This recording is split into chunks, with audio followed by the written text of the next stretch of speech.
Hey guys, tonight we're stepping softly into the overstuffed sitting rooms and gaslit bedrooms of the 19th century, where the wallpaper is floral, the clocks are loud, and no one, and I mean no one, is sleeping well. You're lying under 3 layers of itchy wool, a coal fire crackling faintly in the corner, and above you, the sharp hum of gas lights turning your bedroom into something closer to a stage set than a sleep sanctuary. Your eyelids feel dry. Your brain is racing. And your physician just advised you to calm down by drinking a scalding cup of black tea at midnight. So before you get comfortable, take a moment to like the video and subscribe, but only if you genuinely enjoy what I do here. I'd love to know where you're listening from tonight and what time it is there. Pop it in the comments if you're still awake. Now, dim the lights, maybe turn on a fan for that soft background hum, and let's ease into tonight's journey together.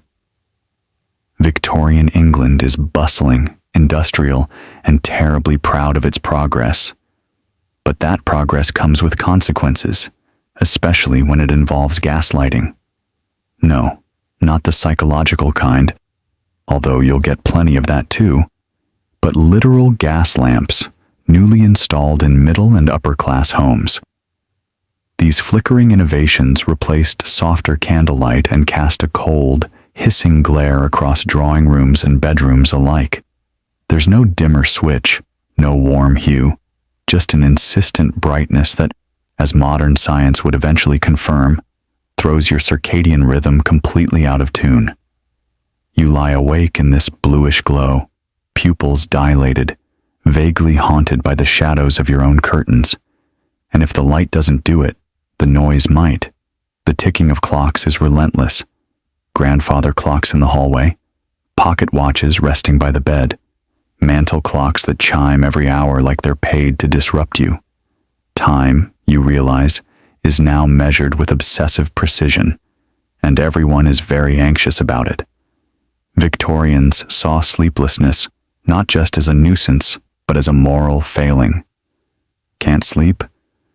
Clearly you're too full of vice, or worse yet, too idle. So you try to fix it. And naturally, you turn to the standard late evening beverage of the time, a nice hot cup of tea. Black, caffeinated, and perhaps spiked with a bit of brandy for courage. Not exactly a lullaby in a teacup. Historians still argue whether these habits stemmed from genuine ignorance of caffeine's effects or a collective denial so refined it became cultural tradition. Either way, you're wide awake at 1 a.m., staring at the ceiling, contemplating your own moral decay. You reach for a book to distract yourself, and here's a twist. Victorian novels are notoriously long, and many deal in sensational, psychologically troubling plots, perfect for spiraling into insomnia. Maybe you're reading The Woman in White, or The Strange Case of Dr. Jekyll and Mr. Hyde. Either way, your heart rate is up, and the shadows are dancing strangely again. Who needs nightmares when the prelude is this effective? Quirky detail. Some wealthier households employed night servants who would discreetly reheat water or fetch yet more tea when insomnia struck. So if you're lucky, you get a knock on your door, and a sleepy maid offers you something warm. You thank her, sip politely, and curse the caffeine 30 minutes later when you're still wide awake and now vaguely anxious about colonial trade routes. But don't worry, things will get even more restful. Just wait until we get to the pillows. The mattress beneath you creaks like a ship's hull in fog. You shift slowly, but it doesn't help.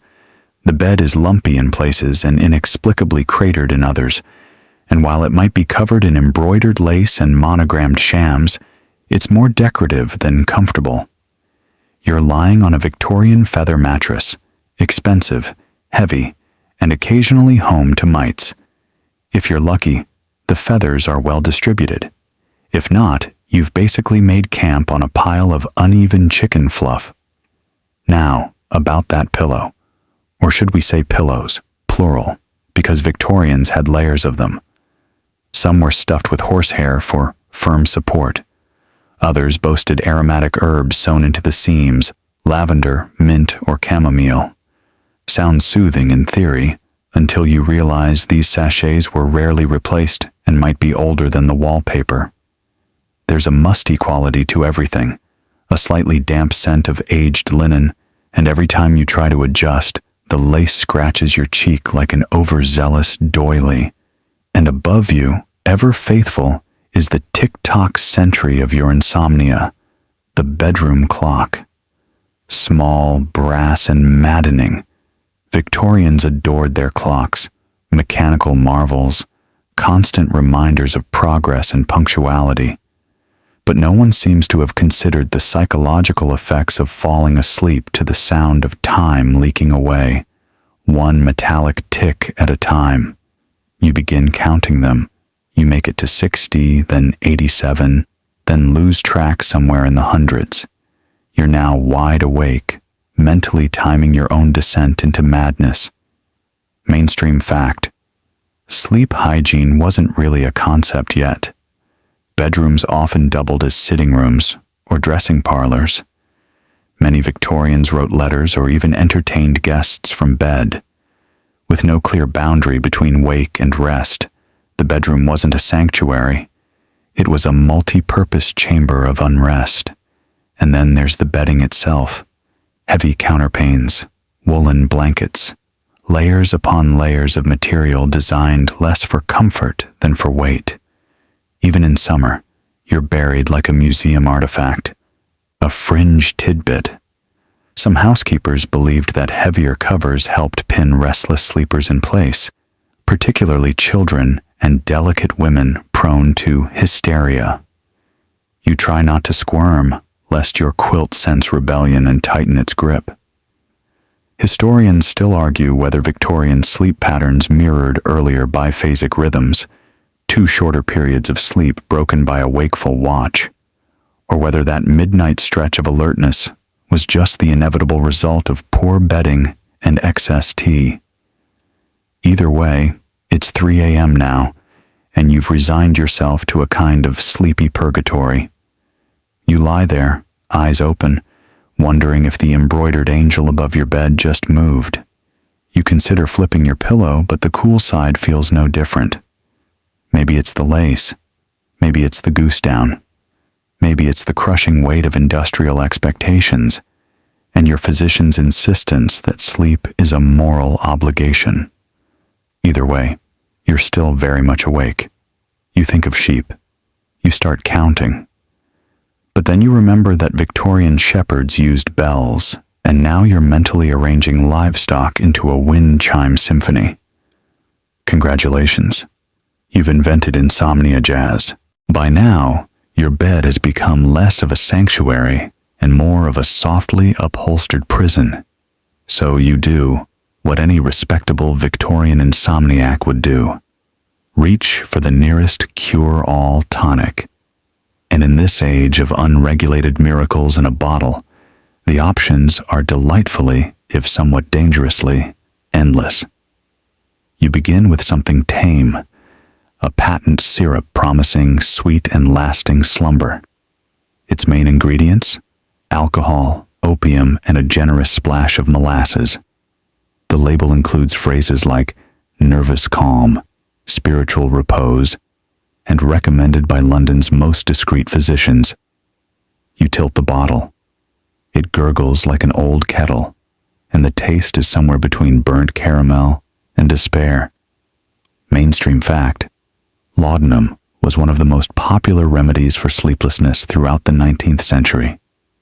A tincture of opium dissolved in alcohol, it was affordable, widely available, and prescribed for everything from colicky babies to melancholic poets.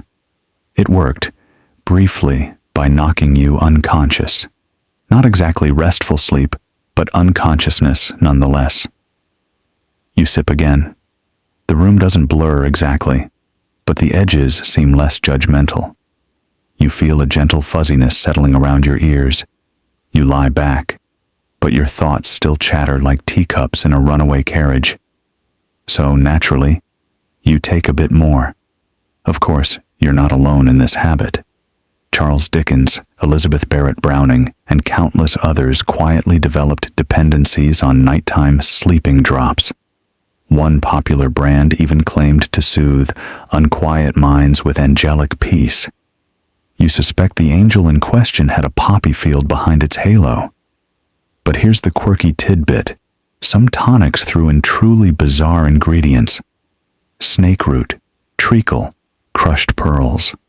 One insomnia cure promised results through the balancing of the liver's tides, which sounds more like lunar magic than medicine. And let's not forget chlorodyne, an all-purpose Victorian marvel that combined chloroform, morphine, and cannabis. You were supposed to take just a drop. Good luck stopping there. Historians still argue whether Victorian doctors genuinely believed in these concoctions or simply catered to demand. After all, the line between medicine and marketing was blurrier than your vision after 2 teaspoons of sleep syrup. Still awake? Don't worry. Your friendly neighborhood apothecary also stocks sleeping drafts in pressed tablets, often dyed with soothing blue or violet hues. Of course, those dyes contain arsenic or lead, but that's a problem for future you. The packaging is lovely. Gold filigree, soft script, embossed lilies. You almost forget it's poison. Almost. You prop yourself up, eyes half-lidded, wondering if sleep is finally coming, or if you've simply entered the polite hallucination phase. You hear a cat meow in the alley. Or was it a violin? Perhaps you've invented a musical cat. Either way, it's marginally more entertaining than staring at your ceiling medallion for another hour. Outside, a carriage rattles by on wet cobblestones. Inside, you clutch your amber bottle of chemically enhanced dreams, hoping it will finally overpower your body's rebellious urge to stay awake and ponder existential dread. Spoiler, it won't. And now you're wondering if maybe the cure is worse than the insomnia itself. Morning never truly arrives in the Victorian bedroom. It seeps in slowly, filtered through layers of lace curtains and London fog, offering a pale, diluted daylight that does little to energize. You didn't sleep, or maybe you did, for 20 minutes, before dreaming you were being smothered by a giant pocket watch, and unfortunately, someone notices.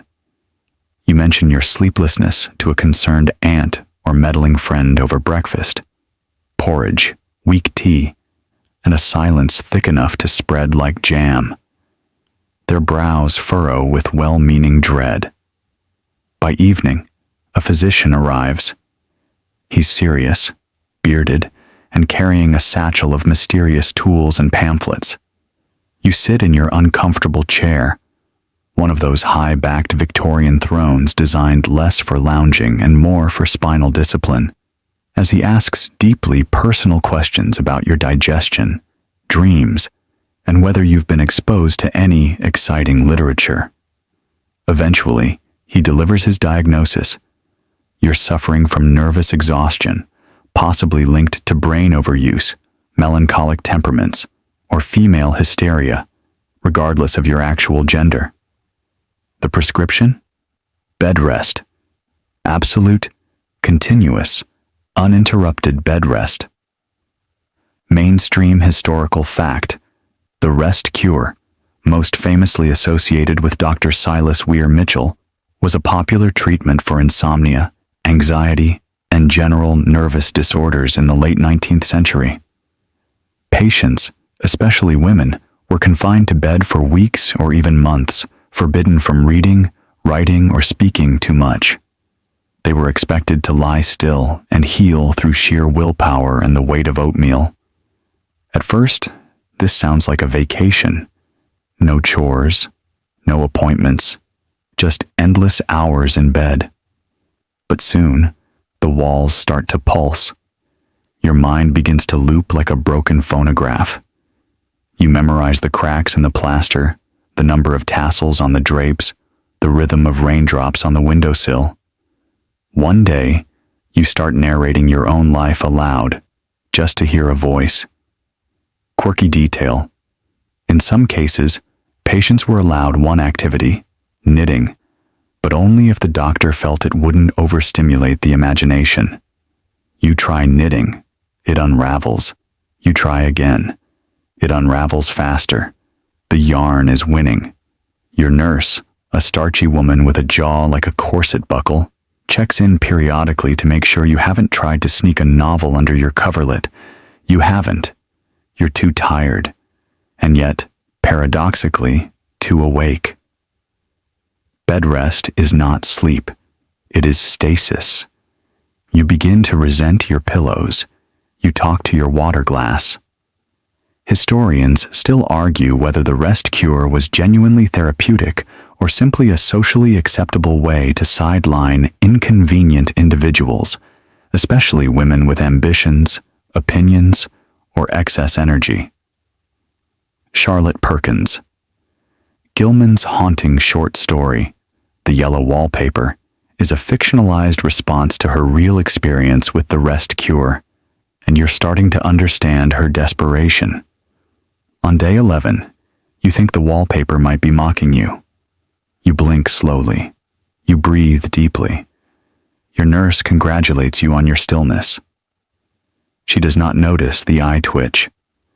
By now, you no longer remember what real tiredness feels like. You're past that. What you feel now is a kind of vertical drowning.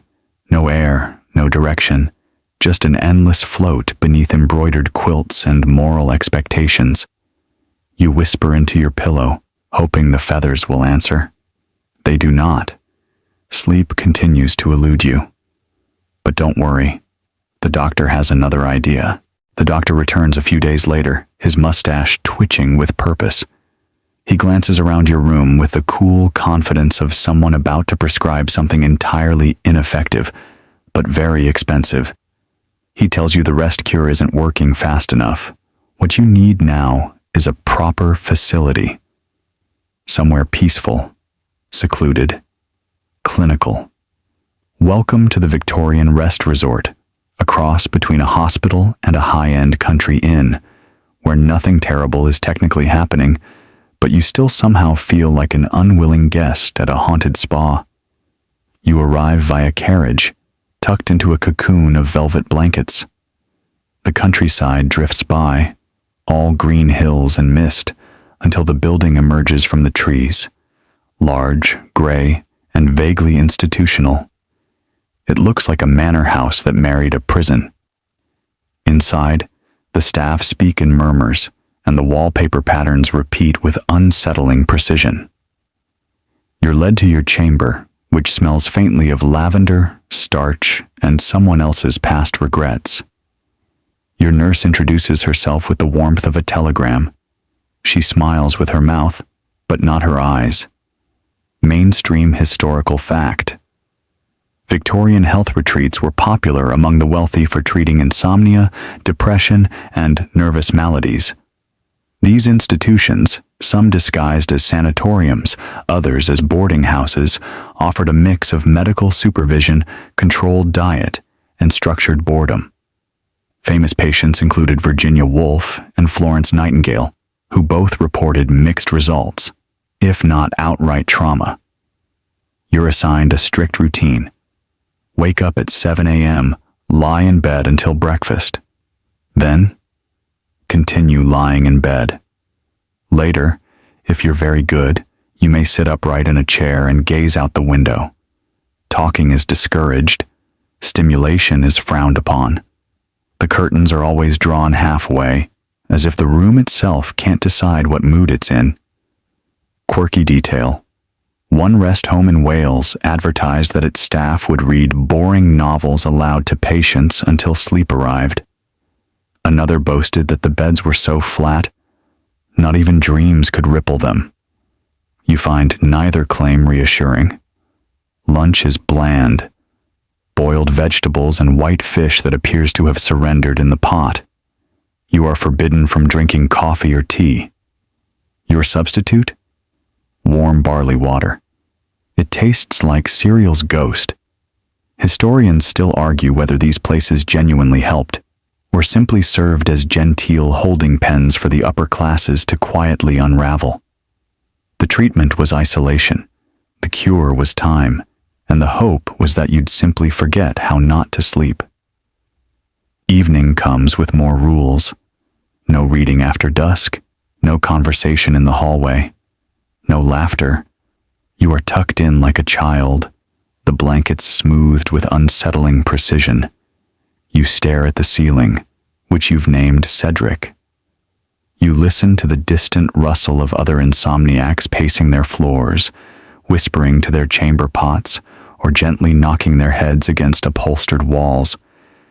You consider joining them, but your slippers have gone missing. Again, sleep remains a theory.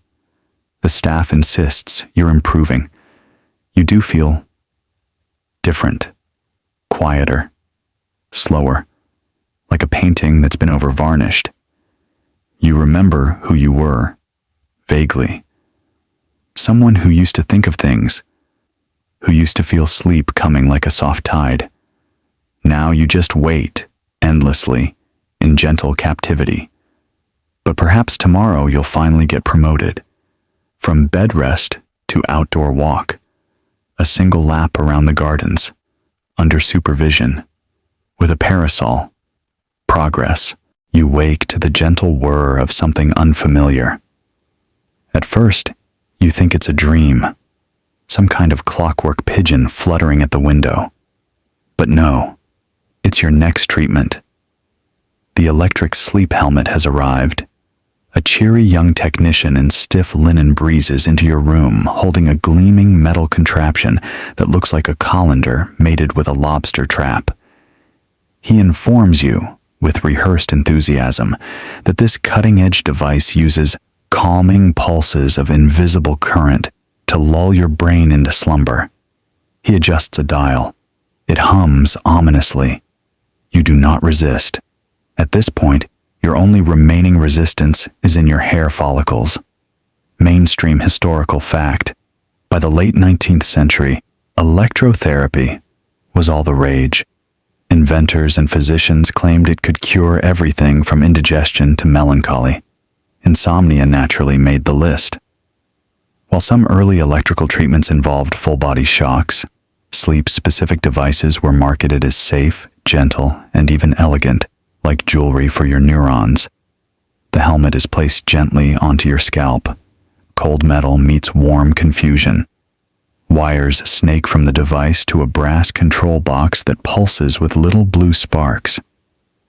Your technician tightens a chin strap with alarming confidence. Then, with a theatrical flourish, he turns it on. The buzz begins low. A soft hum that tickles the base of your skull. Then a little tingle. Then, whoops, a sharp jolt that makes your teeth itch. The technician frowns, fiddles with a knob, and mutters something about rebalancing the polarity of your dream centers. You are unconvinced that such centers exist. Quirky tidbit. Victorian inventors created dozens of electric sleep aids, from magnetic slippers to copper-insulated mattresses. One popular device, the Pulvermacher belt, wrapped around your waist and delivered tiny shocks to the lower nerves, which allegedly soothed sleeplessness and discouraged nocturnal temptations. You are both intrigued and alarmed. Historians still argue whether these devices had any real physiological impact or simply offered a placebo effect charged with mild electrocution. Either way, the helmet's hum now matches the frequency of your heartbeat, and that feels either promising or apocalyptic. The technician checks your pulse, nods approvingly, and dims the lights. You lie still, feeling like a science experiment in a very sleepy Frankenstein story. The helmet continues to buzz softly, like bees trapped in a silver teapot. And for a moment, just a moment, you almost feel drowsy. Then, the machine hiccups. Your hair stands on end. A quick spark zips through your ear. you smell something faintly like burnt toast.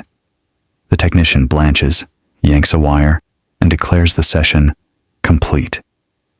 He assures you the side effects are entirely temporary, and that any residual buzzing in your teeth should fade before morning. Maybe. You remove the helmet with the solemnity of a knight discarding his cursed armor. Your scalp tingles. Your limbs twitch involuntarily. You consider the possibility that you've just been granted the ability to hear telegraphs through walls. Still, part of you believes, if not in the science, then at least in the effort.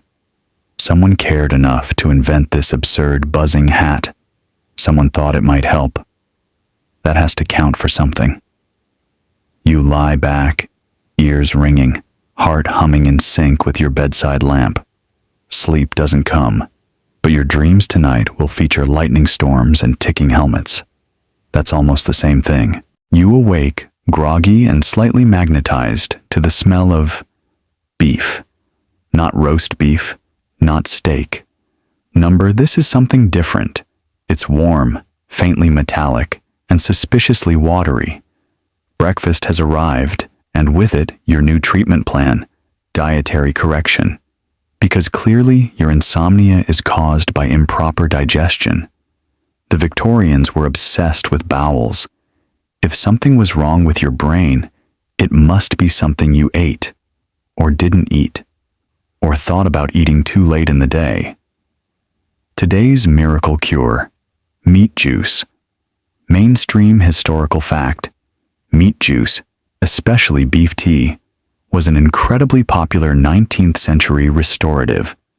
Prescribed for invalids, insomniacs, and anyone looking vaguely pale, it was essentially slow-simmered beef extract served warm and thin. Queen Victoria herself was said to favor it during periods of nervous strain. You take a sip, it tastes like regret. Slightly salted regret, with a hint of floorboard. Lunch is no better. Soft eggs, boiled carrots, and a single dry cracker served ceremoniously on a doily. The nurse watches to make sure you chew exactly 20 times per bite. You are informed that chewing too quickly overstimulates the nerves. You try not to cry into your beef water. In the afternoon, things get splashy. You're summoned for a cold bath, a hydrotherapy session designed to shock the nerves into order. The tub is long, metal, and filled with water that's approximately the temperature of a Victorian ghost's handshake. You are instructed to step in slowly and remain still for 20 minutes. No flinching, says the nurse. It's bad for the treatment. Quirky tidbit: hydrotherapy clinics sprang up all over Europe in the late 1800s. Some offered cold compresses and foot soaks. Others specialized in more theatrical techniques, like high-pressure hose blasts and alternating hot and cold treatments that suspiciously resembled torture with towels. Some patients swore by them. Others sued. You grit your teeth and sink lower into the Arctic tub. Your toes go numb. Your soul follows. At some point, you stop caring. You begin counting ceiling tiles to distract from the creeping ice of Victorian wellness. Dinner is more of the same: bland, colorless, punctuated with lectures about civilized digestion. A doctor insists your entire personality stems from your stomach. He uses phrases like digestive serenity and intestinal composure with alarming sincerity. Historians still argue whether these food-based regimens had any true effect, or were simply a way to structure a sense of control for sleepless patients. One theory suggests that food's emotional symbolism played a key role. If you could eat like a calm person, maybe you'd become one. You are not convinced. Later that night, wrapped in a starch-stiff nightgown and still faintly smelling of beef extract, you return to bed. You're not quite tired, but not quite alert either. You feel subdued. Your body has stopped arguing with you. Or perhaps it's just conserving energy in protest. Sleep peeks around the corner, but refuses to commit. You think longingly of coffee, of biscuits, of anything not boiled within an inch of its existence. You stare at the ceiling. Cedric is still there. And you wonder, could a single cube of sugar undo all this? Would it taste like rebellion? At this point in your long, sleepless Victorian odyssey, the doctors have concluded that the problem may not lie in your stomach, nor your spine, nor your scandalously overstimulated brain. No, now they're turning to your surroundings, the pace of your day, the clutter of your thoughts. You need fresh air, gentle movement, quiet conversation. You need a walk, but not just any walk, a moonlit, regulated, therapeutic walk, preferably accompanied by a trained practitioner of silent influence. Enter Dr. Silence, his real name lost to time, but his manner so extraordinarily hushed that he seems to exhale calm. You meet him after supper. The air is cool, the moon is low, and the gravel path crunches delicately beneath your slippers. He walks beside you at an almost comically measured pace, hands behind his back, eyes trained on the horizon, like a man perpetually admiring invisible sheep. Mainstream historical fact: Victorian physicians frequently prescribed health walks for their sleepless patients. Slow, repetitive strolls in open-air gardens, often at dawn or dusk. The idea was to lull the nervous system with rhythmic motion, gentle sights, and above all, quiet. Some facilities even built circular walking paths, endless loops meant to prevent any temptation to wander off course or, heaven forbid, run into another patient. Dr. Silence does not speak unless spoken to. Even then, his answers are whispered like a bedtime secret. You try to ask him what exactly these walks are curing. He replies, "Agitations of the inner ether." You nod solemnly. You don't know what that means, but it feels like something your insides might have. The garden is symmetrical, orderly, and slightly eerie in the half-light. Topiary hedges lean inward. A stone bench glows faintly in the moonlight, like something enchanted, or at least recently polished. Owls hoot somewhere in the trees. You wonder if they're also on a regimen. Quirky tidbit. Some doctors supplemented these walks with sleep lectures, low-voiced readings about the virtues of rest, spoken aloud to patients seated in a semicircle of upholstered chairs. These talks covered topics like the perils of passionate reading, the dangers of pillow indulgence, and why laughter before bed may disrupt the liver. Tonight's topic is the geometry of slumber. Dr. Silence reads from a small leather-bound volume while you and 3 other patients sit politely beneath woolen shawls. He explains that dreaming in linear narratives is a sign of emotional clarity. You resist the urge to ask what your recent dream about a talking cabbage suggests. Historians still argue whether these sleep talks had any actual neurological benefit or simply served as a form of guided boredom. Either way, you're strangely captivated, half awake, half wrapped in metaphors about moonbeams and moral hygiene. Later, back in bed, your mind still pacing its quiet garden loop, you almost drift off. Almost. But then your neighbor down the hall starts sobbing again. Something about a bad beef tea flashback. You lie very still, letting your thoughts melt into the rhythm of footsteps on gravel and the faint echo of Dr. Silence whispering, "Sleep is the geometry of the soul." You decide not to ask what shape your soul is. You're pretty sure it's a hexagon.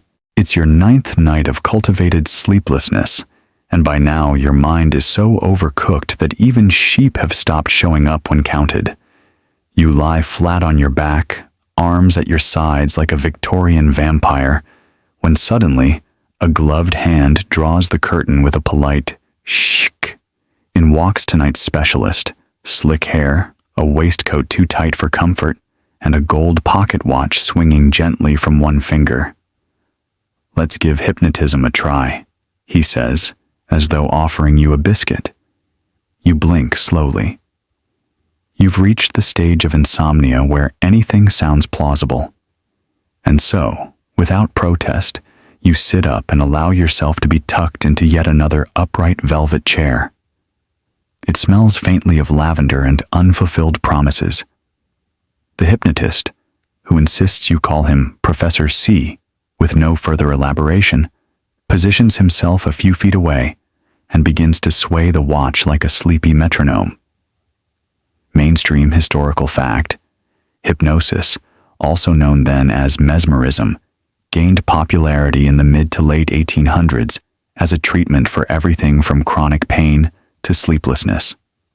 Though its scientific legitimacy was hotly debated, some Victorian doctors viewed it as a spiritual science, while others simply found it convenient for calming overwrought patients. "Just listen to the tick," Professor C purrs. "Feel your thoughts soften, like melting wax." You obey. It's either that or stare at Cedric the ceiling again. The light catches the watch at just the right angle. Your eyelids flutter. You feel odd, but also intrigued, and just a little suspicious. You ask if this is medically approved. He smiles. "Medically? Number socially? Often." Quirky tidbit. Some mesmeric practitioners claimed they could hypnotize patients through mere touch, or even from across the room using magnetic fluids projected through their eyes. Others insisted that the subject's aura needed alignment. Whatever the method, they always charged by the hour. Professor C circles you slowly. His footfalls are softer than your self-esteem. He instructs you to breathe deeply, to imagine floating down a river of velvet, to picture your own thoughts curling up like tired kittens. For a moment, you almost believe it's working. Then he whispers, "Now tell me, are you still thinking about your mother's hat collection?" And just like that, the spell is broken. Historians still argue whether Victorian hypnosis had any therapeutic basis, or if it merely satisfied a cultural hunger for mysticism wrapped in science. After all, this was the era of seances, ectoplasm, and ghost-detecting goggles. Sleep, too, became something to summon, to conjure, to tame with flair. The session ends with a flourish of his silk handkerchief and an offer to return next Tuesday for a full magnetic rebalancing. You agree, mostly because you're too polite to say no. You return to bed, unsure if you're more relaxed or simply dazzled. Your pillow feels heavier than usual. The air tastes faintly of lavender and theatrical cologne. The room is quiet, except for the rhythmic thunk of your neighbor's sleep-talking. You wonder if Professor C was a real person, or if you dreamt him. Either way, you're still awake, but at least now you have a new mental image to chase. A tiny man with a swinging watch, trying to hypnotize a cat. After weeks of wool, starch, and scratchy linens that feel like sleeping inside a hay bale, your final treatment is luxury. You're handed a pair of imported silk stockings, a soft dressing gown with mother-of-pearl buttons, and slippers that actually fit. It's a farewell gift from the facility, wrapped in the logic that beauty equals peace, and peace, ideally, equals sleep. You slip into the new garments. They glide over your skin like warm shadows. You pad toward your bed, now adorned with fresh sheets and something scented faintly with violets and, not entirely reassuringly, chalk. Mainstream historical fact.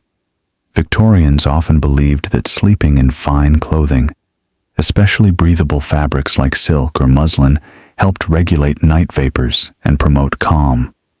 fashionable insomnia patients were advised to cultivate grace in their sleep attire, lest disheveled nightwear provoke spiritual disarray. Tonight, there are no clocks, no lamps, no tea, no lectures about intestinal calm, just the quiet swish of your dressing gown and the silent companionship of Cedric, your ceiling confidant.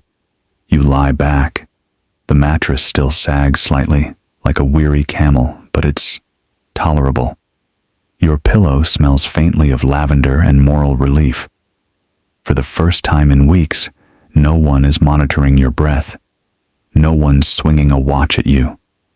No one's boiling a beef cube in the hallway. Outside, the moon drapes itself lazily across the sky like a cat in no hurry. The garden is still. Even Dr. Silence seems to be asleep, probably under a rose bush, softly exhaling wisdom into the soil. You reflect on your journey. You've been electrified, sedated, hydrated, hypnotized, and strategically underfed. You've survived beds with the consistency of croutons, a pillow war waged in goose down, and exactly 13 cups of anxiety-flavored tea. Your nerves have been soothed, stirred, and gently electrocuted. Quirky tidbit: some Victorian sleep guides suggested tying a silk ribbon around one's wrist while drifting off, as a reminder to stay still during dreams. Others swore by reciting the Lord's Prayer backwards. You consider trying both, but decide against it. You've done enough. Historians still argue whether the entire Victorian era was just one long, anxious nap that no one could complete. Between rigid routines, repressive fashions, and gaslit evenings filled with furniture that looked like it wanted to bite you, sleep was more aspiration than reality. But now, here you are. Rested, number but ready? Maybe. You yawn. Genuinely. A real, jaw-stretching, bone-deep yawn. You blink slowly. Cedric winks back. Tonight you will dream of simpler things: soft rain on glass, warm stockings by the fire, and perhaps a polite hypnotist with a monocle and a pet hedgehog named Slumberton. You won't get a full 8 hours, but you might get 4. And in Victorian terms, that's practically indulgent. You close your eyes, and for once, sleep doesn't argue. And now, with the fire long faded and the moon curling behind distant clouds, your breath begins to slow.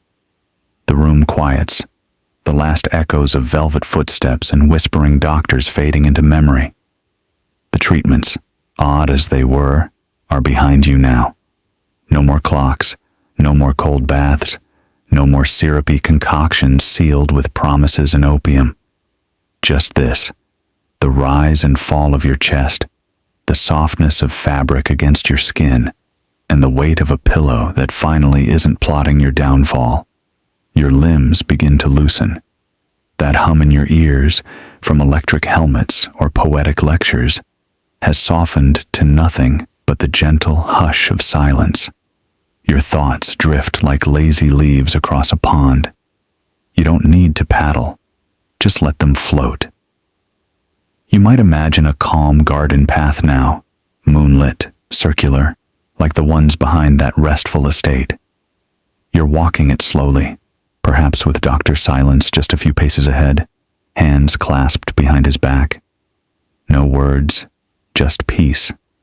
Each step lighter, each breath deeper. The air cools just slightly as you settle further into sleep's embrace. No dreams yet. Just the slow, sinking comfort of rest beginning to bloom. You've made it through a world of absurd cures and restless beds. But here, in this quiet moment, none of that matters anymore. You are still. You are safe. And you are finally ready. Good night.